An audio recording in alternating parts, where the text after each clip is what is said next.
അതില് ഏതായാലും ഇലക്ഷൻ കഴിഞ്ഞു. ഇനി പഞ്ചായത്ത് ഇലക്ഷനൊക്കെ വരാൻ പോകും. അപ്രതീക്ഷിതമായിട്ടുള്ള തോൽവി ഉണ്ടായി, ശരിയാണ്. പക്ഷെ അതിൻ്റെ പേരിൽ ഈ തമ്മിലടി തുടർന്നാൽ വരാൻ പോകുന്ന തെരഞ്ഞെടുപ്പുകളെ അത് ബാധിക്കും. പ്രത്യേകിച്ച് ചേലക്കരയിൽ ഉപതെരഞ്ഞെടുപ്പ് നടക്കാൻ പോവുകയാണ്.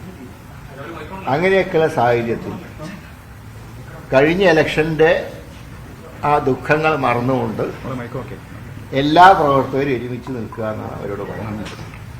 കഴിഞ്ഞത് കഴിഞ്ഞു. അതിൻ്റെ പേരിൽ സംഘർഷം ഇനി ഉണ്ടാവരുത്.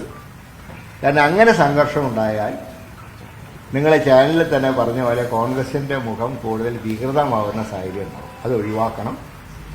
പാർട്ടി ഒറ്റക്കെട്ടായി നീങ്ങണം എന്നാണ് എനിക്ക് എല്ലാ പ്രവർത്തകരോട് അഭ്യർത്ഥിക്കാം. താങ്കളുടെ പ്രതികരണമല്ല ഇത്തരത്തിലുള്ള അക്രമത്തിലേക്ക് ഉണ്ടാകുന്ന കാരണം ആദ്യഘട്ടങ്ങൾ പ്രതികരിച്ചിരുന്നെങ്കിൽ ഇത് സംഭവിക്കുമായിരുന്നു.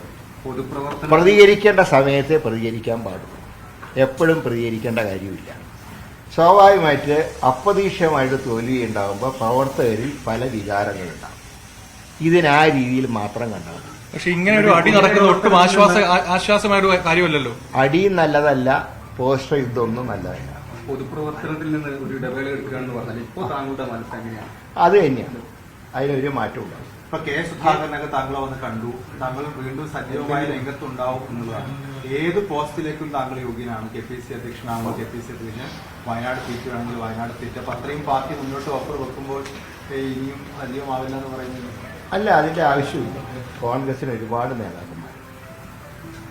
എന്നാൽ നാളെ ലോക്കൽ ബോഡി ഇലക്ഷനൊക്കെ വരുമ്പോൾ ഞാൻ ഉണ്ടാവും പ്രവർത്തകർ. കാരണം അത് പ്രവർത്തകരുടെ ഇലക്ഷനാണ്. അതിന് ഞാൻ സജീവമായിട്ടുണ്ടാവും. അതുവരെ തൽക്കാലം മാറി.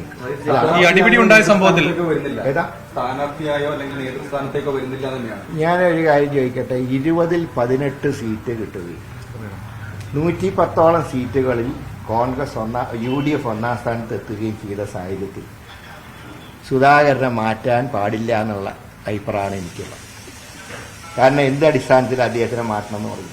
ഇത്രയും നല്ല റിസൾട്ട് കിട്ടിയല്ലോ. അത് ചെയ്യാൻ പാടില്ല. അതുകൊണ്ട് അടുത്ത ലോക്കൽ ബോഡി ഇലക്ഷൻ വരെ അദ്ദേഹം തന്നെ തുടരണമെന്നാണ് എൻ്റെ വ്യക്തിപരമായിട്ടുള്ള അഭിപ്രായം. തീരുമാനം എടുക്കേണ്ട പാർട്ടി. താങ്കൾക്ക് വെച്ച് തന്നാൽ താങ്കൾ സ്വീകരിക്കുമോ? KPCC അധ്യക്ഷ സ്ഥാനം തന്നാൽ സ്വീകരിക്കുമോ? അത് തരേണ്ട ആവശ്യമില്ല. ഈ തന്നാൽ സ്വീകരിക്കുക എന്നുള്ള ചോദ്യത്തിന് പ്രസക്തിയില്ല. സുധാകരനെ മാറ്റരുതെന്നാണ് എൻ്റെ അഭിപ്രായം. വയനാട് ലോക്സഭാ സീറ്റാണ് മറ്റു ലീഗ് ഉൾപ്പെടെ വയനാട് ലോക്സഭാ സീറ്റിലേക്ക് കേരളത്തിനെ പരിഗണിക്കണമെന്ന് ഞാൻ പറയാം, ഒരു എലക്ഷൻ മത്സരിക്കാനുള്ള മൂഡ് എനിക്കില്ല. ഞാൻ നേരത്തെ കഴിഞ്ഞ ദിവസം തൃശ്ശൂർ പറഞ്ഞാണ്. അതുകൊണ്ട് തന്നെ അതിനെക്കുറിച്ചുള്ള ഒരാലോചന എൻ്റെ മുമ്പിൽ ഇപ്പോഴില്ല. രാജ്യസഭയിലേക്ക് പരിഗണിക്കുന്നു എന്ന് കേൾക്കുന്നു. അപ്പൊ അതാണെങ്കിലും രാജ്യസഭയിൽ ഒരു കാരണവശാലും ഞാൻ പോയില്ല. കാരണം ഞാൻ രാജ്യസഭയ്ക്ക് എതിരായിട്ടുള്ള ഒരാളാണ്. അപ്പൊ രാജ്യസഭയിലേക്ക് ഞാൻ പോവുകയാണെങ്കിൽ ഉറപ്പിച്ചോളൂ എൻ്റെ ആരോഗ്യത്തിന് എന്തോ കുഴപ്പമുണ്ടായി വിചാരിച്ചാണ്.